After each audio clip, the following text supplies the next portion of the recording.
Accidental Teacher Time. Halo, balik lagi di The Accidental Teacher Channel. Dan kali ini kita akan membahas bagaimana menggunakan fitur auto reply dari WhatsApp untuk melaksanakan ujian online.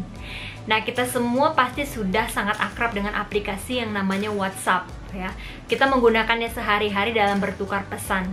Tetapi perlu kita ketahui, ternyata WhatsApp memiliki fitur auto reply.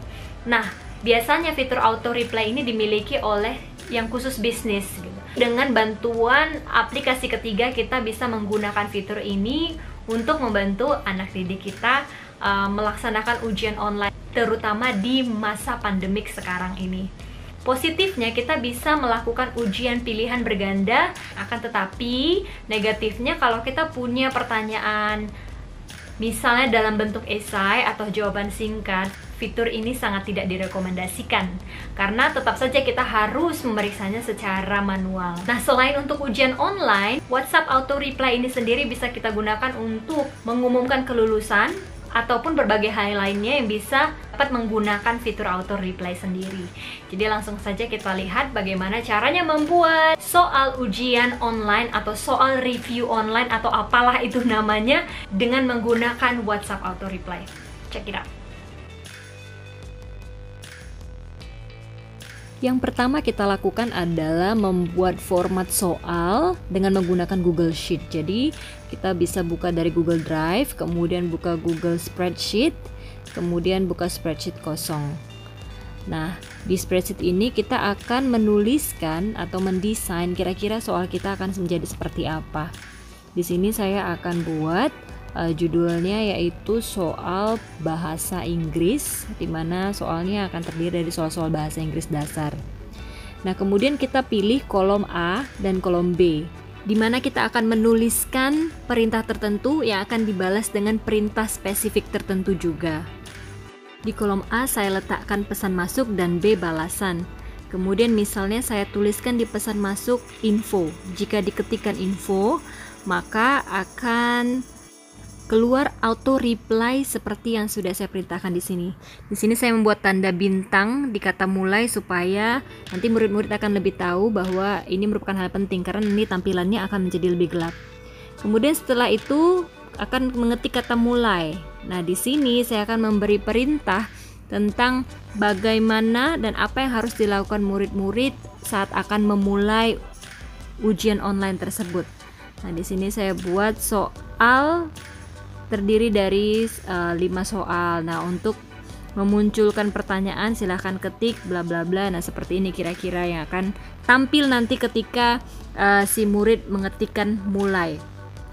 Kemudian di kolom bawahnya di pesan masuk saya akan menambahkan soal yang pertama, yaitu soal nomor 1. Kemudian saya menambahkan pertanyaannya. Kira-kira begini pertanyaannya. Any part of body which we used to see with, ya. Kemudian di bagian bawahnya saya buat optionnya, yaitu berupa 1A, 1B, 1C. Artinya seperti ini. Jawabannya nomor 1, yang 1A adalah ini, yang 1B ini. Jadi kalau misalnya nanti mereka ketik 1A, jawabannya incorrect, so go to the next number, seperti itu. Kemudian saya akan tuliskan nomor 2.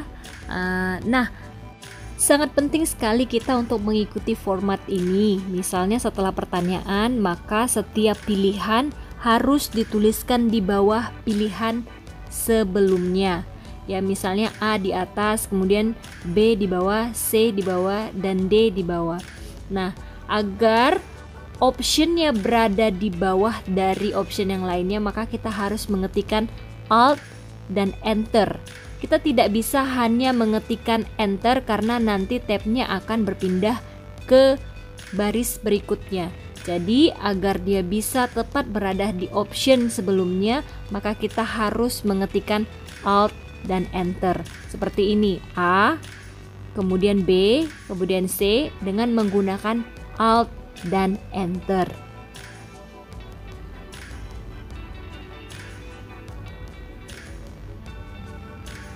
Baik, setelah selesai pertanyaannya, saya akan menambahkan pilihan jawabannya.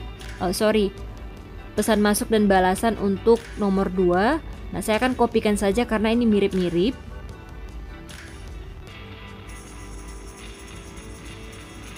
Nah, kemudian saya akan menyesuaikan jawabannya. Misalnya di sini jawabannya adalah 2B. Maka di sini di sini 2B-nya salah, maka saya akan buat incorrect, sedangkan jawaban yang benarnya adalah bagian A, maka saya akan buat ini correct. Seperti itu. Jadi nanti ketika mereka tuliskan 2A misalnya, maka balasannya akan menjadi correct, kemudian go to the next number. Kemudian kita ke nomor 3. Oh, saya lupa, di sini seharusnya 2A ya. Jadi di sini bukan 1A lagi, jadi 2A karena ini adalah jawaban untuk nomor 2. Jadi nanti ketika mereka ketik 2A, correct, go to the next number. Atau kalau mereka ketik 2B, incorrect, go to the next number. Seperti itu. Kalau ini tidak diubah, maka codingnya atau perintah dan balasannya akan error. Ya, kemudian kita ke nomor 3. Sama seperti membuat soal nomor 2. Tetap kalau kita ingin menuliskan optionnya menggunakan Alt Enter. Ya, kemudian saya akan mengkopikan saja format dari jawabannya, format dari balasannya, ya, format dari pesan masuk dan balasannya di sini. Nah, demikian kita lakukan sampai soal terakhir. Di sini saya mempunyai 5 soal, maka saya akan menuliskan atau membuat format seperti ini hingga nomor 5.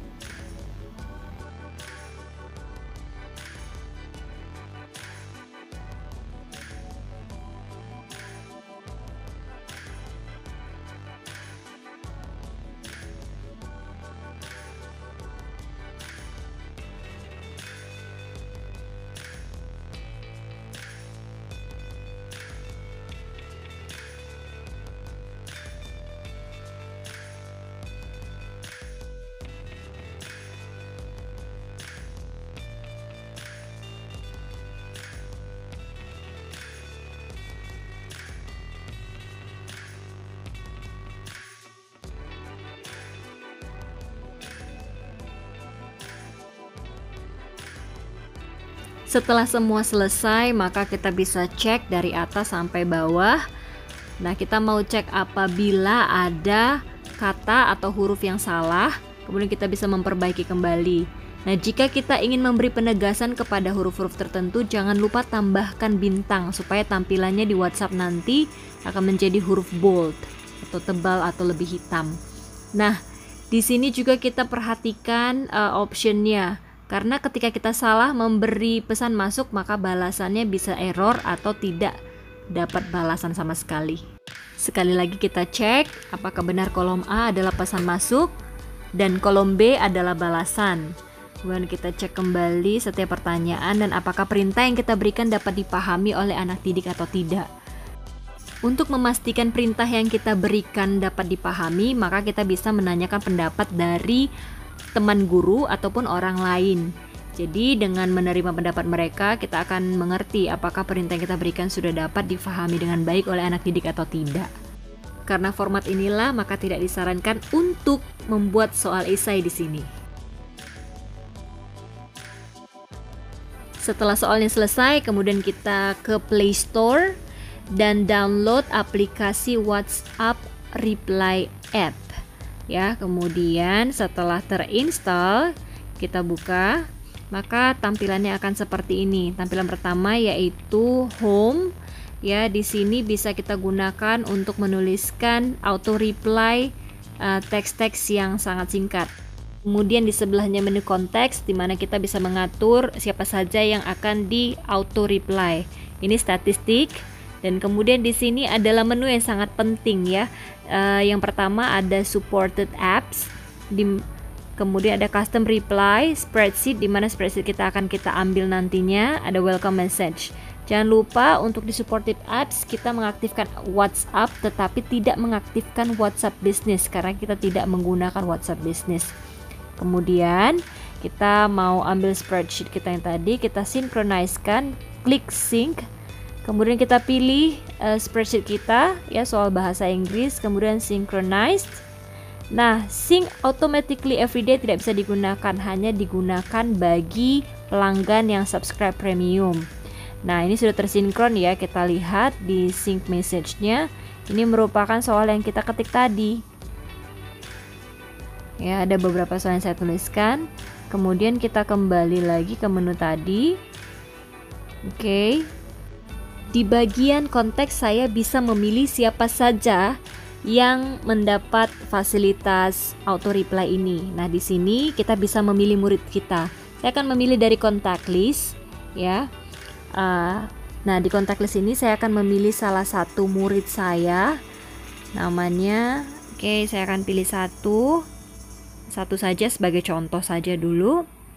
Nah, di sini nanti kita bisa pilih siapa saja murid kita, sehingga kita bisa mengatur apakah auto reply ini untuk semua orang atau hanya orang-orang tertentu. Di sini saya memilih orang tertentu ya. Di sini sudah saya pilih. Kemudian selain melalui contact list, kita bisa juga mengirim soal-soal ini dengan memasukkan nomor telepon tertentu. Jadi misalnya nomornya tidak ada kita simpan, maka kita bisa direct message ke mereka. Jadi misalnya seperti ini, langsung ketik nomornya, kemudian message-nya opsionalnya, dan jenis WhatsApp apa yang dia gunakan, apakah WhatsApp biasa atau WhatsApp business, seperti itu. Di sini saya contohkan dengan menuliskan nomor dan menuliskan pesan, kemudian saya kirim, maka tampilan di sana akan seperti ini. Try it on, nah akan terkirim ke nomor tersebut. Satu hal yang paling penting, jangan lupa untuk mencentang atau mengaktifkan auto reply on di bagian home, karena tanpa ini tidak akan ada auto reply.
Demikian caranya bagaimana menggunakan fitur auto reply dari WhatsApp untuk kelas online ataupun pembelajaran jarak jauh, yaitu menggunakan fitur ini untuk membuat review ataupun ujian online. Saya harap ini dapat membantu teacher semua untuk bisa mengimprove, untuk bisa meningkatkan kelas teacher semua supaya bisa lebih interaktif. Sampai jumpa di video saya selanjutnya. God bless.